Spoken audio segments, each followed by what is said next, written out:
everyone, and welcome to episode 4. Tipping on four foes, riding on four foes. Episode 4 of It Must Be Another Podcast. I am your host, Jamisha Daniels, and we are here once again with news you can use from a journalistic view. Let's get into episode 4. All right, guys. So, as you know, we start off every episode with a fun fact. And sometimes these fun facts could be quotes, they could be anything. But today, I'm trying to put you on a little bit. So, our fun fact for the day is that Ulta Beauty is currently selling Serena Williams Wyn Beauty makeup line for 75% off. So, I have been a fan of Wyn Beauty for quite a while. I had a friend named Khadidra, shout out to Katie. She had on a really, really gorgeous lip color one day. I asked her what it was, and she's the person who told me about Wyn Beauty. So this was a really good, of course, traditional marketing, right? Word of mouth is always going to be a long-standing way to get your product out. Well, at first, when I saw that Wyn Beauty was going for such a cheap rate recently, now when she told me about this, when my friend KD told me about this lipstick, that was months ago. So the lipstick was running for around $20. But during the 21 days of beauty, I saw that the lipstick had went down to like $5. I'm like, oh, okay, this is a steal. So I got a couple more. I actually have on a color right now from her called Explain. And then I noticed after the fall haul that it was still cheap. I'm talking about concealer is $6, and that's normally like $16. Like the foundation's going for $10. It was normally $25. So me deciding to go into my curious research, I wanted to see what was going on. So I decided to look up to see what exactly was going on, because even after these sales, as of right now in Ulta, the brand that was once, you know, 20 to $40 is now going for 4, 5, 6. I think the most that you would spend is maybe $12 right now. And for Serena Williams to be such an amazing star, and for this to be honestly such a beautiful product, I do realize whenever people ask me about my lipstick, they've never heard of it. They don't even know that Serena has a line. So I decided to do a deep dive to figure out what exactly is going on with Serena Williams' makeup line, because honestly, you don't really see her talk about it a lot either, but we have noticed that her makeup looks have started to look so much better. I think that we can all say that, correct? So, or we can all agree. I think that whenever you look at some of her looks more recently, you're like, oh wow, this is very complimentary compared to some of the looks that we've seen previously online, where we're kind of like, this isn't as flattering. I really, hope that she can get something that looks or highlights her features a little bit better. And I think that Wyn is absolutely who we can give credit for that. So after doing a deep dive to figure out what exactly is going on and why the price has declined, I've learned that from a article that is on Afrotech, this was my source. The headline states, strategic partner behind Serena Williams Wyn Beauty collapses. Here's what this could mean for the beauty brand. So Serena actually launched this line in 2024. And when she launched it, there were 10 products and there are 91 shades of this. And the tagline is makeup made to move in, which is perfect. As you can see with the lipstick that I have, the name of it is Word of Mouth lipstick. That's the name of her lipsticks. And this is also a matte lipstick. Perfect, lasts all day. So it is, I think, makeup that you can move in. So it sounds like it looks great. I mean, it sounds like it's a good product, but I don't know. I feel like I'm gonna start over because I'm just like rambling. So we gonna go back. We're gonna cut this back. I don't know where we're gonna start from, but I'm gonna start. I'm gonna get my thoughts together. All right, cool. Take a drink of water.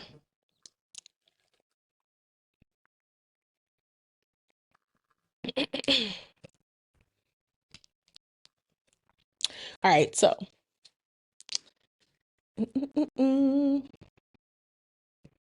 so I started to notice that Serena Williams' beauty line, Wyn Beauty and Ulta, had such a drastic decrease in the price of the products. And I decided to do some research to figure out if this was just something that was happening for a sale at Ulta or if this was actually something that had impacted the brand.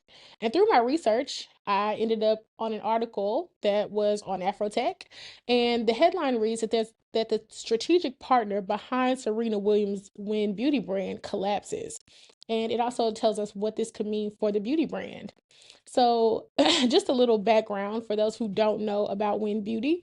The idea of Wyn Beauty actually stemmed, of course, from her tennis journey, and she was always looking for products that were complementary to her skin, and of course, that were long lasting. Because not only is she an athlete, but she's constantly behind cameras. She has an active lifestyle.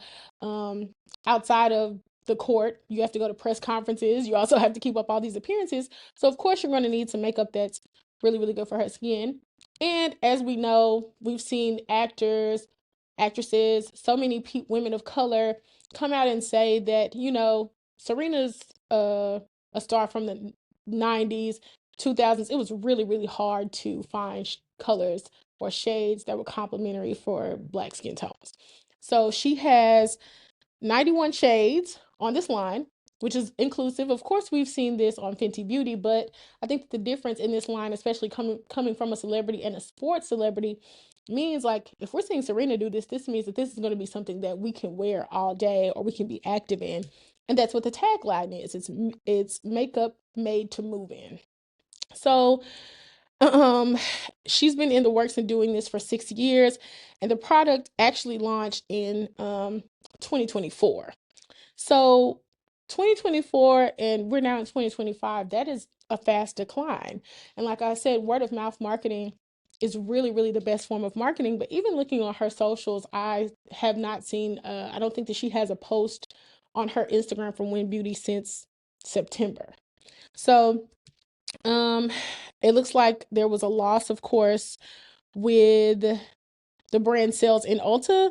And in addition to that, according to Afrotech, some executives also exited their posts from Wyn Beauty as well. So it looks like the strategic partner, their name is the Good Glam Group, and they were valued at 1.2 billion in 2021. They announced their collapse recently. It's an India-based group, and they have nearly 12 brands in their portfolio. And they were hopeful for a global expansion, and that's what they incorporated Wyn Beauty for. But it looks like they were hoping that the sales would go from 25% to 30%, but it does not look like it's doing that. So, just being a Black woman with a career that has spanned across communications. Of course, this podcast is rooted in my love of journalism and my expertise. A lot of you may not know, but I do have a social media strategic communications background. And so I wanted to give Serena a couple of tips on how she could revive the brand. So I wanted to dip my toe in brand journalism for a while and also give a little bit of advice from a social media strategic communications perspective. So here are It Must Be Jam. So here are It Must Be Jam, Jamisha Daniels. It Must Be Another Podcast. Here are the 5 ways that I will revive the Wyn Beauty brand by Serena Williams for Q1 of 2026.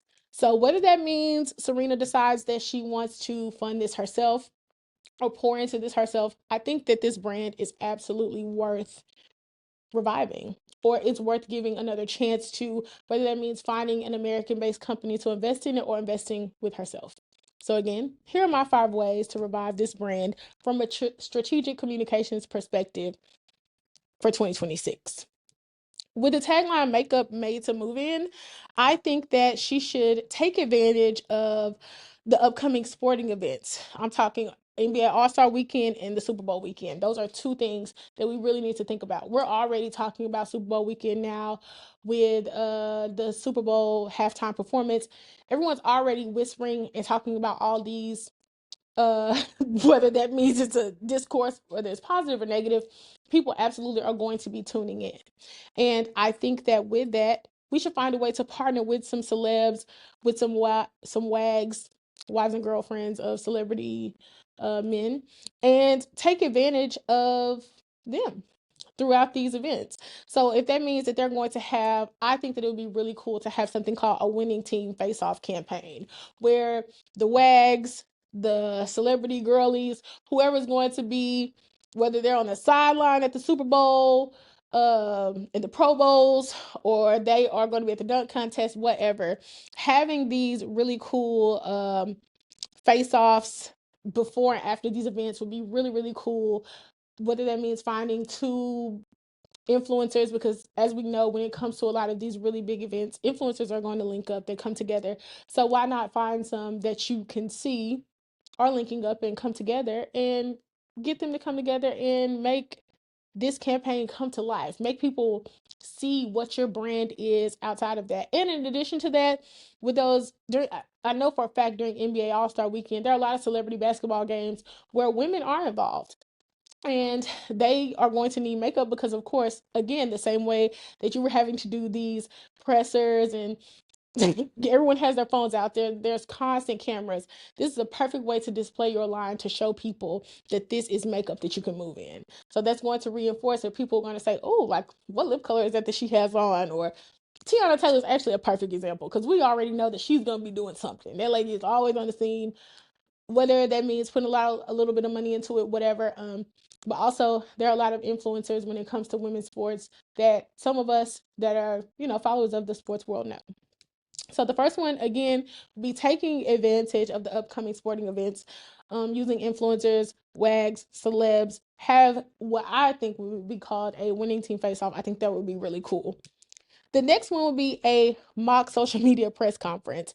I think that Serena Williams is known, or not even just Serena, Black celebrities are known, or these athletes are known for those press conferences, those post-game interviews, and they always do something hilarious. So why not take advantage of that as well? And again, let's call that the winning looks. And it could be just an influencer who's highlighting their day, or it could be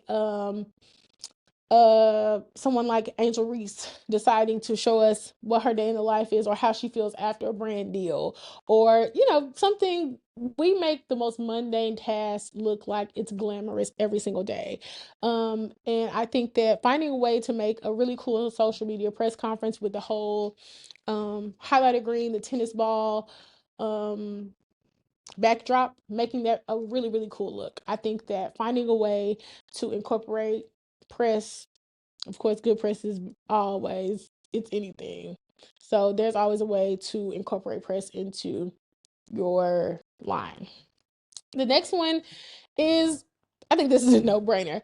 Partner with the tennis girlies. Partner with the WNBA girlies. Taylor Townsend, she just went viral this year from the US Open for the way that she handled her matches.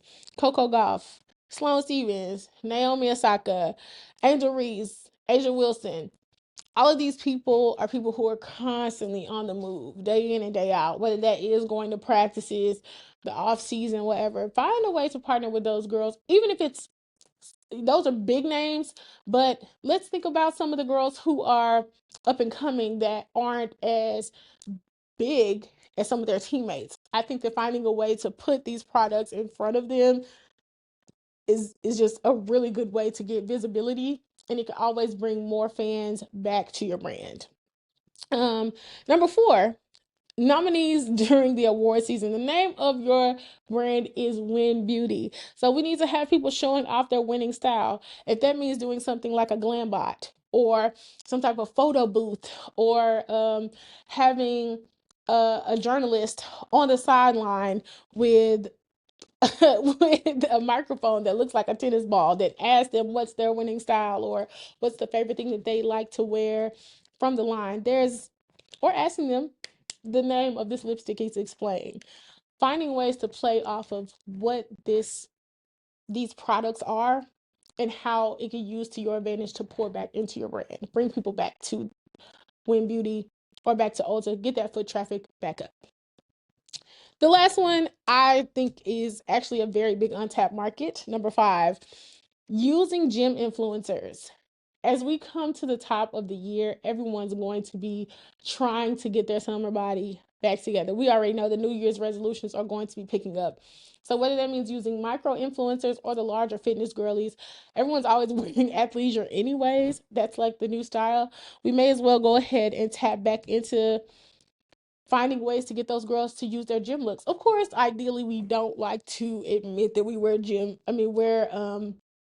makeup to the gym. However, with the influx of run clubs, and all of these different groups, women-owned gyms, all of these different things that people are doing to try to get their health back in check, we should find a way to make it look cute as well. We romanticize the most mundane task.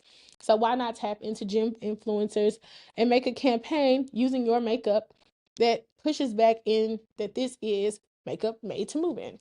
So these are just, again, some little tips from me from a strategic communications perspective, because I feel like this is a brand that deserves a shot. I think that it deserves to win. So Serena, call me, girl. We can figure this out. I think that you can do this. I want you to win, girl. You deserve this. Dang. Get Olympia out there. No, I'm just kidding. I get it. All right. All right. We don't need to get Olympia out there, but honestly and truly, I think that finding a way to bring this back home and maybe restructuring, reformatting, and going back to the drawing board can really, really bring this brand back to life. And just another tip when we talk about brand journalism, I really wanted to lean into brand journalism this episode. Coach, when we talk about a rebrand, yes, they got it. I have been upset. I've been watching Coach year by year since 2020. When they hit us with those tabby bags, I already knew they had us back. But from the interlock bag, all of these ways that they have made us step back, be like, okay, coach, we see you, girl, you coming back. They are expanding on that because they already have the millennial girls on lock, baby. We're back. You already got us. So to get a increase with Gen Z, because we already know Gen Z is kind of a tough crowd, but we know what they do love is coffee. So Coach is actually reconnecting with Gen Z. They're doing a partnership and they are launching a coffee shop. They actually just opened one up in Austin. So the Coach coffee shop in Austin, you can also go in and like buy different things. You can get a coffee. It's really good for photo opportunities as well. So I personally think that this is a great idea. As someone who loves to just like frequent coffee shops, not because I like even coffee doesn't give me energy. I don't feel like I need the caffeine to move. I just have acquired a taste to enjoy it. And I also love the aesthetics of a really good coffee shop, and something about the smell of coffee beans just like relaxes me. So I actually saw some really cool social media videos, TikToks of girlies going to the Austin pop-up, and it's so cute. You can get some exclusive merchandise there. I think that their logo is a little guy, and his name sorry, her name is Little Miss Joe. So you can get exclusive products with Little Miss Joe on them, which is like the cutest little coffee cup that's smiling at you. And it says, we're serving up hot coffee, sweet treats, exclusive merch, and more to refresh, relax, and stay a while. So they currently have a location, once again, like I said, in Austin, and they also have one in Jersey Shore. And I'm sure that we can look forward to more coffee shops popping up, as we've seen like the Louis Vuitton Cafe, we've seen the Dior Cafe pop up, we've seen Jacques Mousse do like a bowling alley pop up. I saw that they did in Dallas, in North Park Mall. I think that I would love to visit it, but it's also a great way to pour back into your people with something so simple. But while you're waiting on your coffee, you can always like not only take pictures with your bags, or if you're looking for a cheaper option, find something with Little Miss Joe on it. So I'm gonna say, Coach, keep it up. I would absolutely plan a road trip just to go to that coffee shop. I'm not gonna lie to you. Also, just haven't been to Austin in a while, so that's a great excuse. So, but now that we have moved on to the next segment, now we are going to discuss our playlist potential. So let's talk about what I'm listening to right now. So as you know, Ari Lennox has just launched new music, and her newest song is called Vacancy and is with Jermaine Dupri. While we're talking about rebrands, I just wanted to pour back into that. So I really, really hope that Ari Lennox and Jermaine Dupri can make some magic. I think that Ari fans know that although we love J. Cole, Dreamville really kind of was playing with our girl. She was underutilized. And while we were up with Pressure, I think that the Soft Girl Era song that she came out with, I don't think that that really was a song that tapped into her primary listeners, which is mostly, in all honesty, millennial women. And those of us who've been listening to her since her full EP, which we loved. And I think that something that um we really have to realize is understanding how to grow with your audience. And this isn't necessarily a critique of Ari. I think that it's just like her team and understanding that Ari is cherished by us and we love her vibes, but we need to make sure that she's growing with us. And I know that she is, because if you follow Ari's journey, I know that her and social media have a uh, strange relationship at times. um we know that she's been, working on her body. She's been improving herself. She's been focused on her sobriety. So those are things that a lot of us are working on too. A lot of us are kind of shedding away that skin of, like, not necessarily the things that we loved in our youth, but we're finding ways to enjoy it in a healthy way. And I think that music is also the same thing. We need not necessarily healthier music, but music that feeds us. And that's what Ari was doing. That for EP literally was feeding us. When the first time I heard it, the first time I saw her on that cover with that puff, I'm like, oh, I don't know who this girl is, but I'm with it. I still will turn that on today and it will take me back to an amazing time. And I think that's where a lot of artists, again, like I said, they lose themselves. That's literally the downfall of Drake, because he forgot his target market is growing. So now you're trying to um you know kind of, I don't want to say minimize your artistry, but you're trying to tap into the younger crowd, and that's not necessarily your lane, because there's so much longevity in those day ones who listen to you. So all I'm saying is that I really hope that we can see Ari Lennox do a total 180 when it comes to her music, and she can give us not even a total 180. I hope that Ari Lennox can give us a project that is so refreshing, kind of like how Hotels was. We had been fans of Jasmine, and some of us have been fans of Jasmine since day one. We listened to reality shows, so when Hotels came, we was like, okay, girl, like, this is exactly what we've been needing from you. I hope that Ari can have some creative control, and I hope that Jermaine Dupri can also give her a lift up and a leg up and the perfect platform to be able to sing to us and feed us and really just give us the exact type of music that we know that our girl can make. Give us Shea Butter Baby times two. Shea Butter Woman. Shower and Shea Butter Woman. Self-care Shea Butter Woman with a 401k. I don't know. You know what I'm saying? But yeah, so that's what I have for Ari Lennox. And while this may be crazy while we're talking about music, my next question is, and this might be crazy, but rock with me here. I need to know, what happened to music that was addressing social issues? Am I the only person who remembers, like, when there was that song, what was it, the Black Eyed Peas and Justin Timberlake? That was like, people dying in the streets. I'm probably singing it wrong. So again, I hope that Ari Lennox can give us an amazing body of work.